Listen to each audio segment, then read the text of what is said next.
নবী মুস্তাফার সাহাবী 160 বছরের অধিক লম্বা, 360 বছরের অধিক সময় ছিল যার হায়াতের জিন্দেগি। সালমান ফার্সিকে নিয়ে নবী মুস্তাফা বৈঠক করে সিদ্ধান্ত করলেন কি করা যায় ইসলামের বাতি নিভিয়ে দেওয়ার জন্য, কোরআনের আলোকে নিভিয়ে দেওয়ার জন্য। কাফেররা মদিনা রাষ্ট্রের চতুর্দিক থেকে আক্রমণ শুরু করে দিয়েছে। নবীর সাহাবীদেরকে নিয়ে পরামর্শ করলেন কি করা যায়। আমার নবীর সাহাবী সালমান ফার্সি বলেন, নবী গো, একদিক দিয়ে তো খেজুর বাগান আছে, এদিক দিয়ে যদি তারা এই মদিনার মধ্যে আক্রমণ করতে পারবে না, তবে অপর একটা দিক রয়েছে, সোজা তারা আয়েশা ঢুকে পড়বে। ইয়া রাসূলুল্লাহ, এদিকটা আমরা যত মুসলমান আছি, আপনার যত সাহাবী আমরা আছি, আমরা সকলে মিলিয়া এদিক দিয়ে একটা খাল খনন করে নিব, মাটি কাটবো। আল্লাহর নবী চিন্তা করলেন, সত্য একটা সুন্দর পরামর্শ হয়েছে। কোন মারহাবা। আল্লাহর নবী আগে 300-এরও অধিক, 3000-এরও অধিক সাহাবীকে নিয়ে রহমতের নবী খাল খনন করতেছে। একদিন নয়, 2 দিন নয়, 3 দিন হয়ে গেল। সাহাবীরা মদিনার এক প্রান্তরে মরুর বুকে মাটি কাটতেছে। আল্লাহর নবীও মাটি কাটেন, কেটে কেটে সাহাবীদের মাথায় টুকরে উঠাইয়া দিচ্ছেন। আল্লাহর নবীর চেহারা মোবারকের দিকে তাকানো যাচ্ছে না। নবী 3 দিন হয় কোনো খানা খান না। নবীর সাহাবীরাও ক্লান্ত হয়ে গেছেন। আল্লাহর নবীর সাহাবী আবু বকর আমার নবীর দিকে একবার তাকায়, সাহাবায়ে কেরামদের দিকে একবার তাকায়। নবীর সাহাবী, এ মুসলমান, জাবের রাদিয়াল্লাহু তাআলা নূর বাড়ির পাশে। জাবের টুপ করে নবীর কাছে এসে নবীর চেহারার দিকে তাকায়। তাকানোর পরে দেখে আল্লাহর নবীর রহমতের নবী একটা টুকরি মাথায় তুলে দিচ্ছেন সাহাবীদের। নবী মুস্তাফার জামা মোবারক একটু উপরে উঠতেই নবীর সাহাবী দেখে আমার আল্লাহর নবীর পেটের মধ্যে যেন কি বাধা রয়েছে। কানে কানে গিয়ে কয়, ইয়া রাসূলুল্লাহ, নবী গো,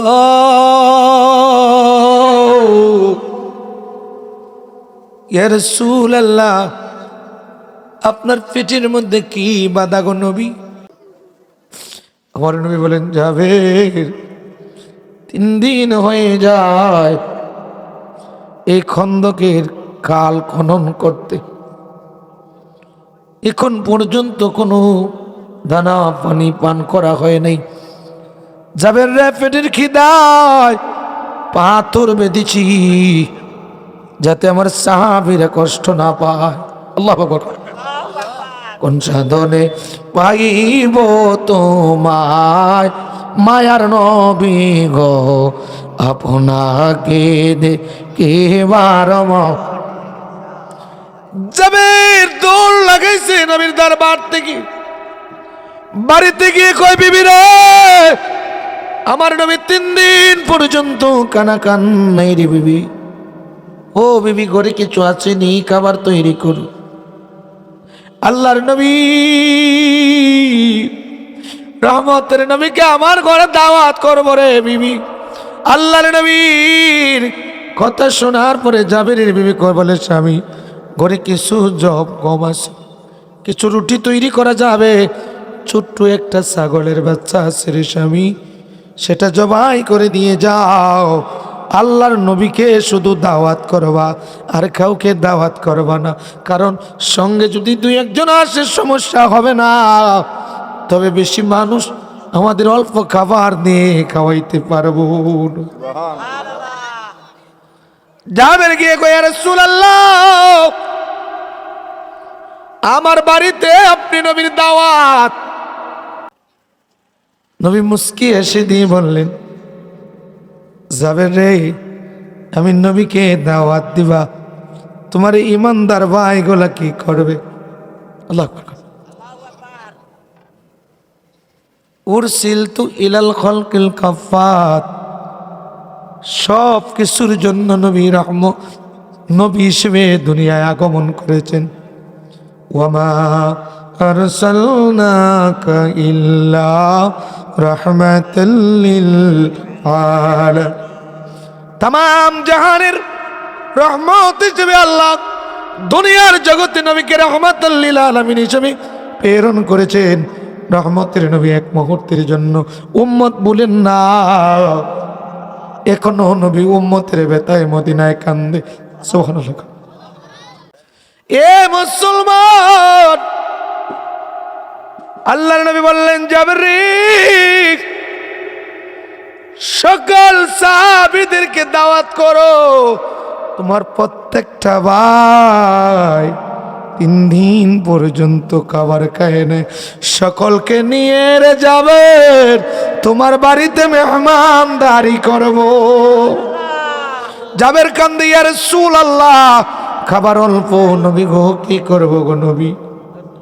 আল্লাহর নবী বলেন যাও জাবের, খাবার যাই তুমি আয়োজন করেছো রেডি করে রাখো। আল্লাহর নবী নূরের নবী, রহমতের নবী। মুসলমান বুঝে যাবেন বাবা, সকল সাহাবীরা আনন্দিত 3 দিন পর্যন্ত খন্দকের খাল খনন কাজে নবী মুস্তাফা মাটি কাটলেন, সাহাবীরাও মাটি কাটলো রাষ্ট্র কায়েমের জন্য, দিন কায়েমের জন্য মুসলমানদের রক্ষার্থে কষ্ট করেছেন সাহাবীরা। এবার দাওয়াত খাবে, জাবের একটা বকরি জবাই করে দিয়ে আসলো, রান্না হলো, মা রান্না করতেছে, জাবেরের 2টি বাচ্চা কালা করতেছে। আল্লাহর নবী রহমতের নবী টুপ টুপ করে সাহাবীদেরকে নিয়ে যখন জাবেরের ঘরে প্রবেশ করলেন, আল্লাহ পাক জানিয়ে দেন জিবরাইল দুনিয়ায় যা, জাবেরের ঘরে যেন রহমতের নবী, জাবেরের 2টি শিশু বাচ্চা আছে, তাদেরকে না নিয়ে নবী খানা না খায়। আল্লাহর নবী জাবেরকে বললেন, জাবের খাবার রেডি করেছ? বলে ইয়া রাসূলুল্লাহ গোশত রুটি। সুবহানাল্লাহ। বর্তমান জামানা একটা মুসিবতের জামানা বাবা। ইয়াতি আলান নাসি জামান, নবীজি 1500 বছর পূর্বে বলেছেন উম্মত এমন একটি সময় তোমাদের মধ্যে উপস্থিত হবে, জ্বলন্ত আঙ্গার হাতের তালুর মধ্যে রাখতে যত কষ্ট হবে, কালকাবিদুনা আলাজ জামরি, কালকাবিদু আলাজ জামরি, জ্বলন্ত আঙ্গার রাখতে যত কষ্ট হবে তার চেয়েও বেশি কষ্ট হবে মুমিন বান্দার ঈমান রক্ষা করা, ঈমান রক্ষা করা। স্বর্ণের যুগ ছিল সাহাবায়ে কেরামের যুগ, আল্লাহর নবী নূরের নবী, নূরে খোদা, নূরে মুজাসসাম জাবেরের ঘরে।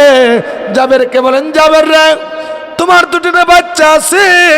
বলে ইয়া রাসূলুল্লাহ সেই তো। বলে কোথায়? হয়তো রাসূল গো খেলাধুলা করতে গেছে। ভিতরে এসে বিবিকে ডাক দে, বলে বিবি রে, নবী তো ঘরে চলে আসছে।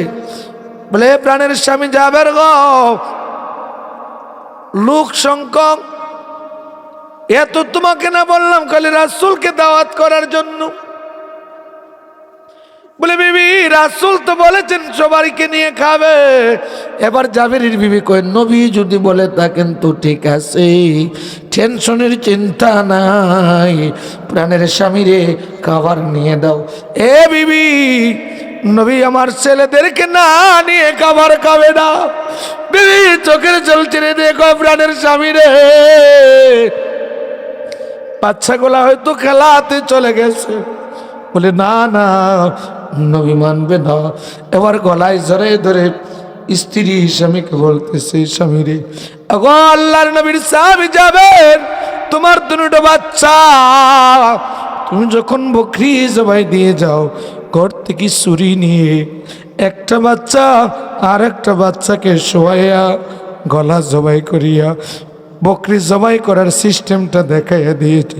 একজনের গলা কেটে দুনিয়ার থেকে বিদায়, অপর বা ছেলেটা আমার দৌড়তে গিয়ে টিলার থেকে পরে মারা গিয়েছে।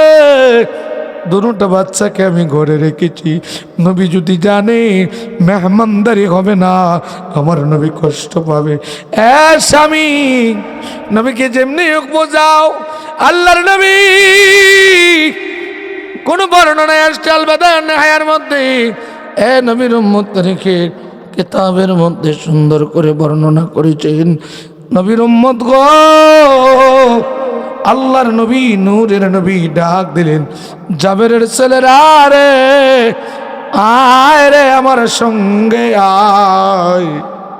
আল্লাহর নবীর ডাকে দোনো জাবেরের ছেলে ইয়া রাসূল আল্লাহ বলে মুর্দার থেকে জীবিত হয়ে রাসূলের সঙ্গে কানা খেয়েছে।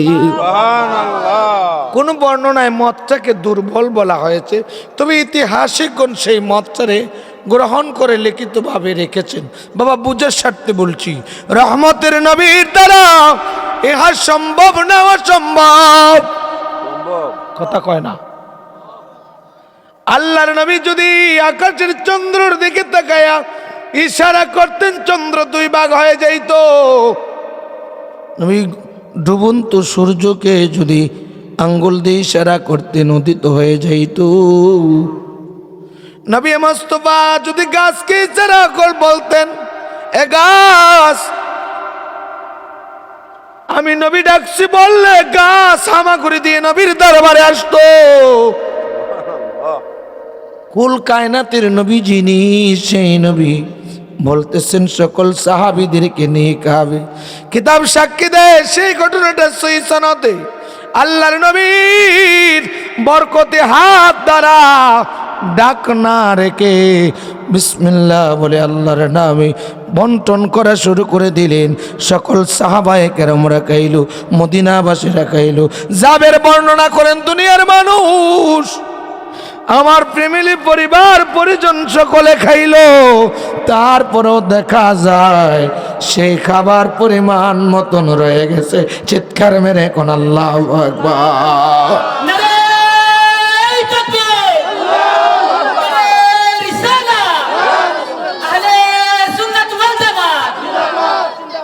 বাবাজি বুঝে যাবেন কথাটা কিসের জন্য। নবীর সাহাবীর জিন্দেগি থেকে সেই মিসালটা নিয়ে আসলাম। জাবেরের স্ত্রী ছিল দামি। আল্লাহর নবীর আগমনকে কেন্দ্র করে এক নজর নবীকে দেখে আল্লাহর নবীর প্রেমিক সেই আল্লাহর বান্দি দুনিয়া আখিরাতের কল্যাণ হাসিল করলো। আল্লাহর প্রতি, নবীর প্রতি ইত্তেবা আনুগত্য ছিল। এ মুসলমান, প্রত্যেকটা নিঃশ্বাস আল্লাহর সন্তুষ্টির জন্য আল্লাহর নবীর সাহাবায়ে কেরামরা নিতেন। এজন্য আমার নবী বলেন, হায়াতু খায়রুল লাকুম ইউহাদ্দিসুনা তুহাদ্দিসু লাকুম। উম্মত রে, আমার হায়াতের জিন্দেগি তোমাদের জন্য কল্যাণকর। একটু চিৎকার মেরে কোন সুবহানাল্লাহ। কারণ তোমার আমি নবীর আখলাক দেখে, আমি নবীর আদর্শ দেখে জান্নাতি জীবন তোমরা দুনিয়ার জগৎ থেকে কায়েম করবা, দুনিয়ায় তাইকা বেহেশতি সুসংবাদ গ্রহণ করবা। আল্লাহু আকবার। নবীজি নববী মসজিদে বসে বরক্রান্ত মন নিয়ে চোখের জল ফেলে কাঁদতেছেন। আবু বকর এসে কয়, নবী গো, কেনে কান্দেন গো নবী? আমার নবী কথা বলছেন না। আবু বকর পাশে বসে রইলেন। এক নজর তাকে ইশারা দিয়ে বললেন, বসো। আবু বকর আসলেন, ওমর আসলেন, শেরে খোদা আলী আসলেন। নবীজি অপেক্ষা করতেছেন। হঠাৎ করে যখন হযরত উসমান গনি রাদিয়াল্লাহু তাআলা আনহু খলিফাতুল মুসলিমিন আসলেন, আমার নবী ডাক দিয়ে বলেন, উসমান রে, আমি তোমার জন্যই অপেক্ষা করছিলাম। নামক কিতাবের মধ্যে সুন্দর করে বর্ণনা করেছেন। আমার নবী কান্দেন আর বলেন, উসমান আমার পাশে আসো। ইয়া রাসূলুল্লাহ, ইয়া হাবিবাল্লাহ, নবী গো কি? আল্লাহর নবী ডাক দিয়ে বলেন, উসমান গনিরা, এই মদিনার বুকে, আরবের বুকে তুমি সর্বশ্রেষ্ঠ ধনী রে উসমান। আমি রাস্তায় দিয়ে যাচ্ছিলাম, আমার আনসারি একজন সাহাবীর একটা ছেলেকে বাবা মা হাত পা বেঁধে ঘরে রেখে দিয়েছে। আরে উসমান, ইহুদির বাড়ির পাশে তাদের বাড়ি, ইহুদির গাছের খেজুর গাছ থেকে পড়লে তোকে যদি বাচ্চা নিয়ে আসতো, সেই খেজুর গোলার আনার কারণে ইহুদি গাল মন্দ করেছে। বাবা, আনসারি সাহাবী আমার সন্তানকে বেঁধে রেখেছে, ঘরে আসতে দেয় না, বাইর হতে দেয় না। কান্নার আওয়াজ শুনে আমি গিয়ে দেখি, আমাকে দেখে আনসারি সাহাবীর ছেলে ফুফায়া ফুফায়া কান্দে। জিজ্ঞাসা করলাম, কিসের জন্য কান্দিস? শিশু বাচ্চাটা বলতেছে, নবী গো, আপনি তো তামাম জাহানের রহমাতুল লিল আলামিন, আপনি তো আমার নবী।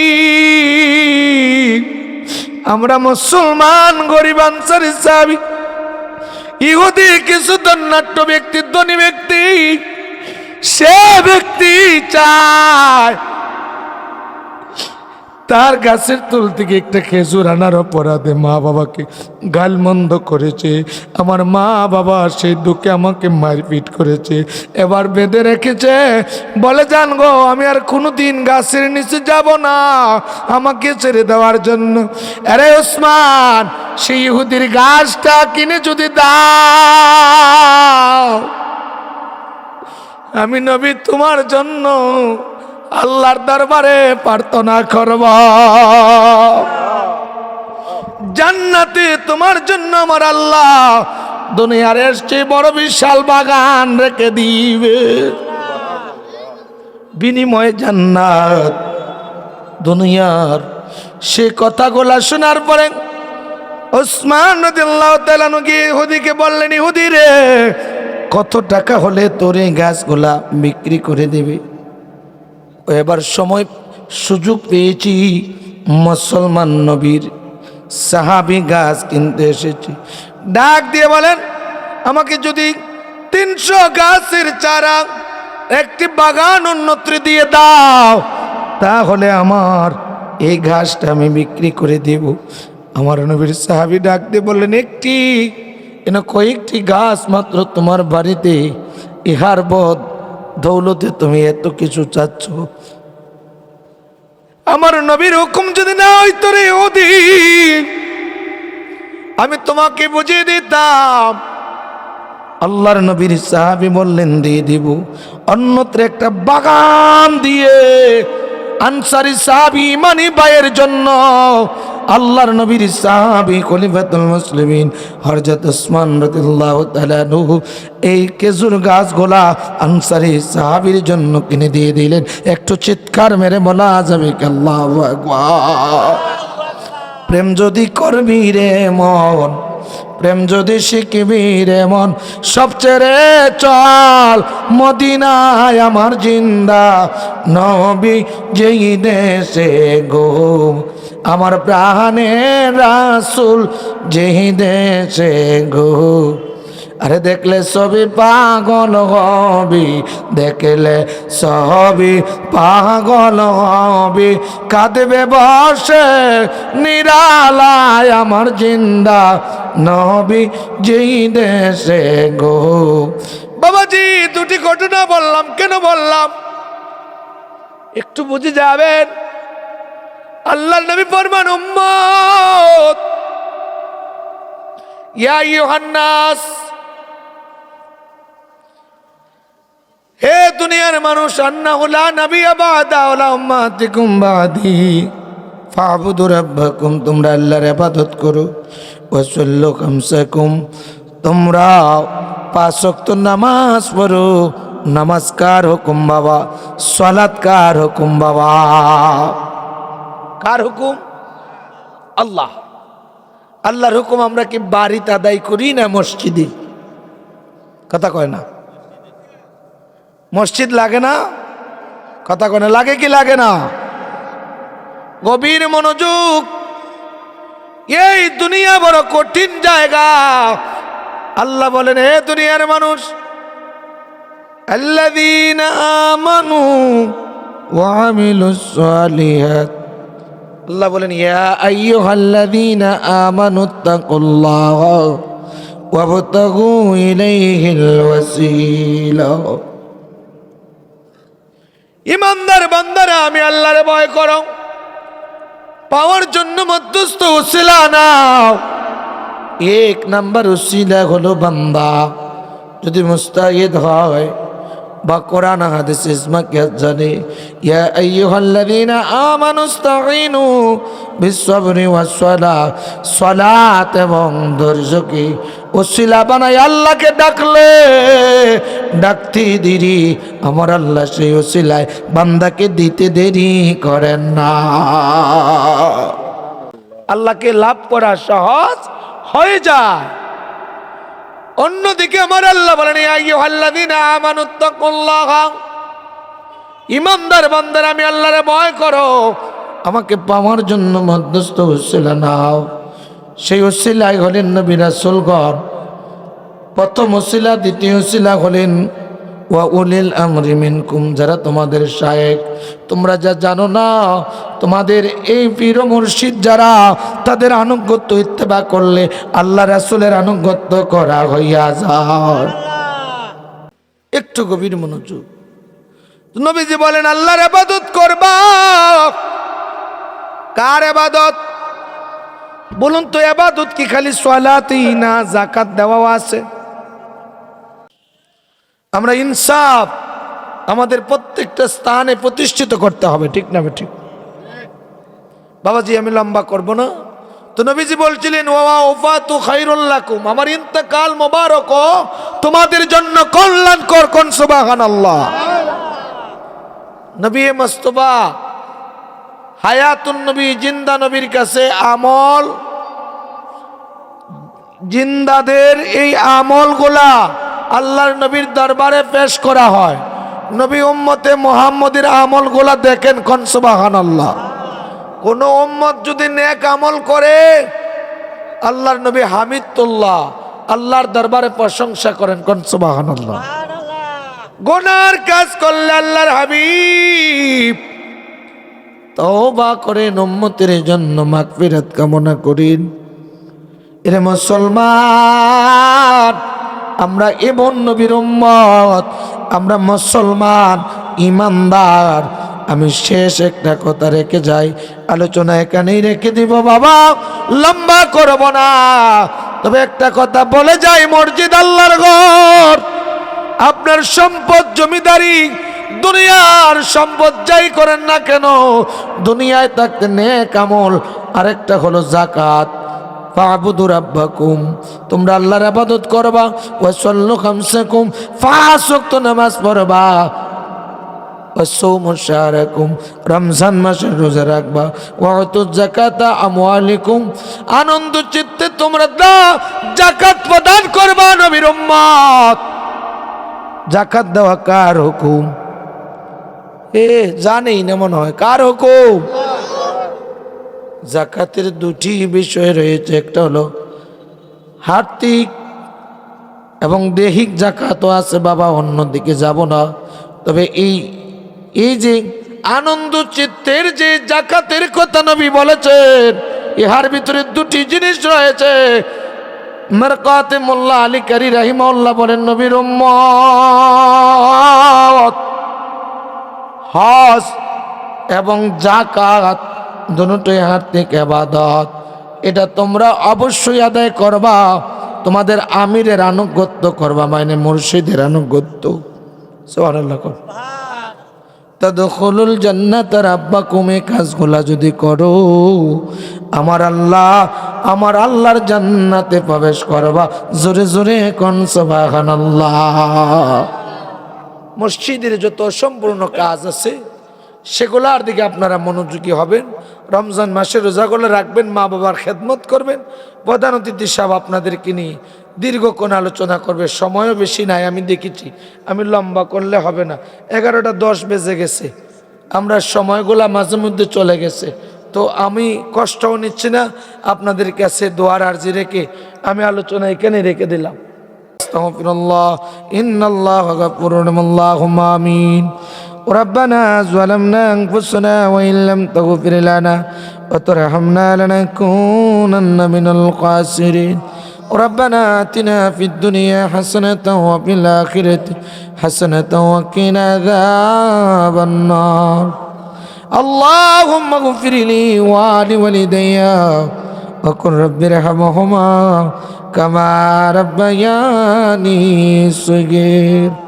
আল্লাহ পত্রিকুল এলাকার ডাইনে বামে সামনে পিছনে আমতলায় জামতলায় পুকুর পারে নদীর পারে বাঁশ তোলায় মাটির চাদরকে দিয়ে যত মর্দারা আল্লাহ কবরের বাংলায় তাদের আওলাদ গোল আজকের আজমশান 27তম ইসলামী সুন্নি মহাসম্মেলনে হাজিরা দিয়েছি, তাদেরকে নিয়ে তওবা করেছি, ভিক্ষা চাই এলাকার তামাম উম্মতে মুহাম্মদী মাফ করে দাও।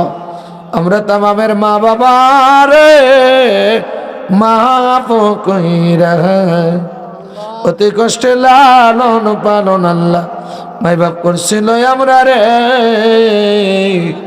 আমরার মাই বাপ জান কান দেন রে কবর। আল্লাহ আমরার তামামের মা বাবারে মাফ করে দাও।